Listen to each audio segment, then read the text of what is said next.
si je le mets ici, ça va? Ici, c'est très bien. OK.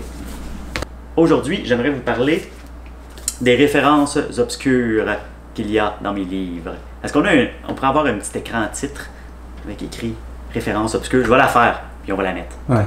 OK. Références obscures. Parce que moi, oui, ici, il faut que je le mette là parce qu'il y a des reflets. Regardez, là, c'est pas beau. Là, c'est beau. OK, je me vois pas, moi, quand on filme. C'est pour ça. Est-ce que tu voudrais te voir? Ah, ça serait bien. Ah, je suis là.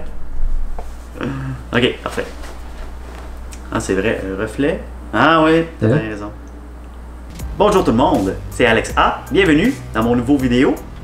Aujourd'hui, j'aimerais vous parler de mes livres, en fait, des références obscures qu'il y a dans mes livres. Parce que moi, quand j'écris mes aventures de l'agent Jean, j'aime bien cacher des choses à gauche, à droite. Soit des petites références à des choses que juste moi je connais, ou des liens que je fais, des choses qui sont dans ma vie, n'importe quoi, ou des choses que vraiment personne n'aurait remarqué, aurait pu remarquer à part moi et mes amis proches.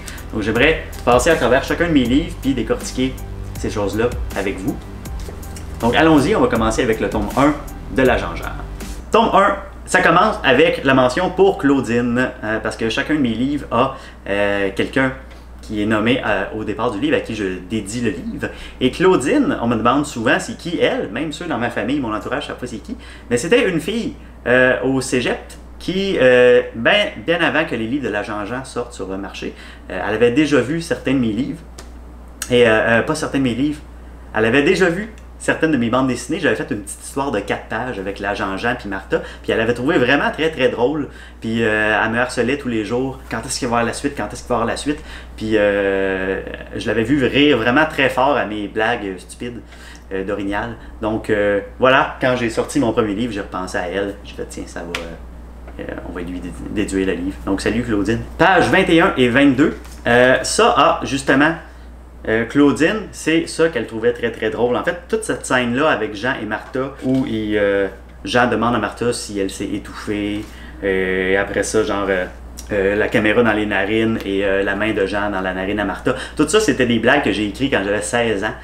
J'étais à l'école secondaire, puis j'avais écrit une scène justement entre Jean et Martha où il se faisait expliquer ça va être quoi sa première mission. Puis certaines des blagues étaient vraiment bonnes, puis je les ai repris des années plus tard dans le tome 1. Donc ouais, il y a certaines des idées là-dedans qui datent de très très longtemps. Page 24, on voit une des premières apparitions du personnage de Hal. Hal, qui est une tortue, la tortue scientifique de l'agence.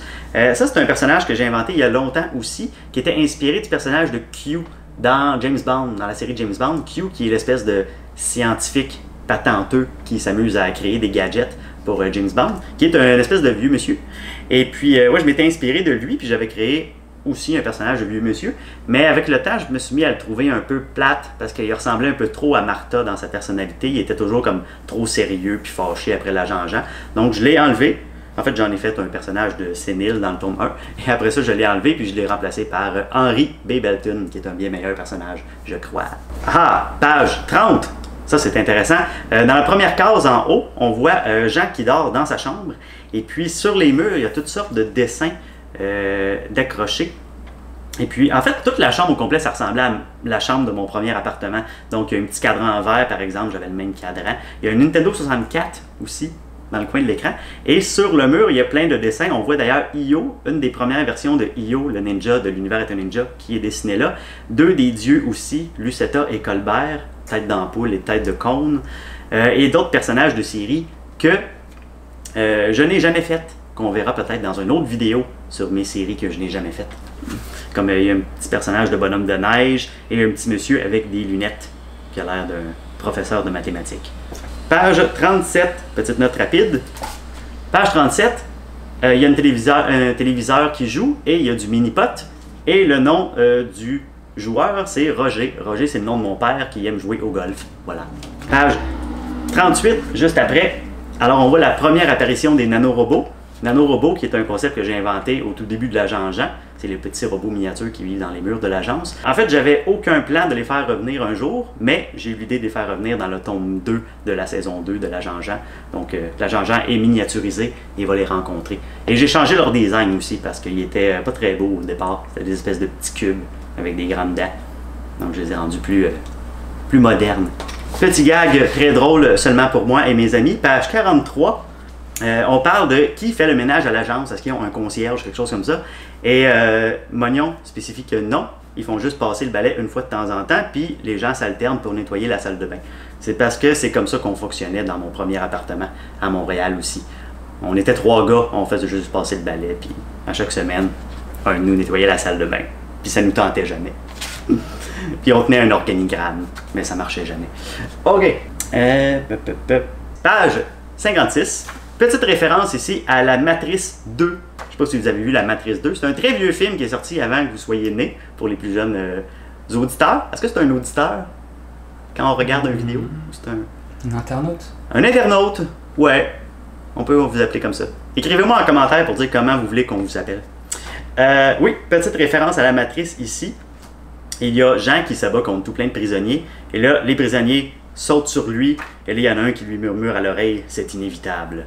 Donc, ça reproduit la scène de l'agent Smith et Neo dans la Matrice 2. Et après ça, ben, Jean, de toute sa grande force, repousse tous les autres méchants. En plus, il portait des lunettes de soleil, comme dans les films. Parce que ça rend plus fort au combat, porter des lunettes de soleil. J'ai appris ça dans la Matrice. Ensuite, page 71, ça tout le monde l'a revu. Petite référence aux Tortues Ninja.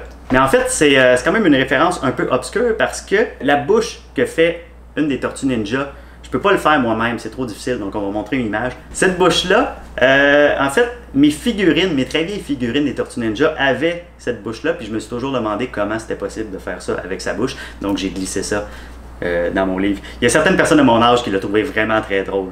Page 72. 72, première apparition du cube mauve, que j'appelais le cube de Phobos à l'époque. Je cherchais un nom un peu cool, puis j'ai choisi cube de Phobos. Phobos qui est une lune de Mars, et probablement un dieu quelconque. Et puis finalement, je l'appelle juste le cube mauve. Ça marche pas dans ma tête, le cube de Phobos. Mais ce cube-là, je me trouvais très cool, une espèce de cube d'origine cosmique avec des pouvoirs étranges. Mais finalement, j'ai vu l'année d'après Transformers, puis Avengers. Puis ils ont tous des cubes. Puis on est obsédé par les cubes en science-fiction qui viennent de l'espace. Je ne sais pas pourquoi. Puis je vais continuer parce que dans mes futures séries, j'ai ce que j'appelle l'anti-dé, qui est un grand dé noir qui s'est craché sur Terre. Donc encore une espèce de cube. Je m'excuse. On aime les cubes. Ça, puis les rayons bleus qui s'en vont dans le ciel. On en reparle tantôt. Page 73, tout de suite après. Martha qui spécifie qu'elle n'a jamais joué au Monopoly de sa vie avant de mourir.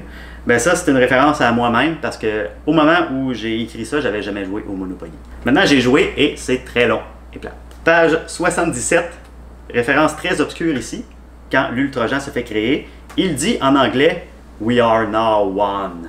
C'est une référence à la série télé Reboot, première série télé faite par ordinateur entièrement, réalisée au Canada. Je regardais ça quand j'avais 9-10 ans à peu près, et c'était ma série télé préférée, je pense qu'elle est encore aujourd'hui. Et ça reproduit un petit peu une des scènes où le personnage principal devient très très puissant, se met à voler dans les airs et dit ça. We are now one. C'est une série qui joue en anglais, donc je ne l'ai jamais vue en français. Donc c'est pour ça que j'ai mis cette phrase-là. Ah, et bien sûr, les autres personnages qui ne comprennent pas ce qu'ils veulent dire. Probablement que personne ne sait parler l'anglais dans mon univers. Page 79, ça c'est une des choses qu'on me demande très très souvent. Jérémy 5 ans, mon petit cousin, est-ce que c'est bien lui qui a dessiné ces pages? Il y a une réponse à ça, et je pense que je vous en parlerai pas parce que je vais laisser planer le mystère. Si la réponse pourrait vous décevoir, donc je vais juste dire, c'est pas moi qui ai fait ces pages-là en passant, mais je vous dis pas c'est qui. Essayez de découvrir, vous m'écrirez vos théories en commentaire.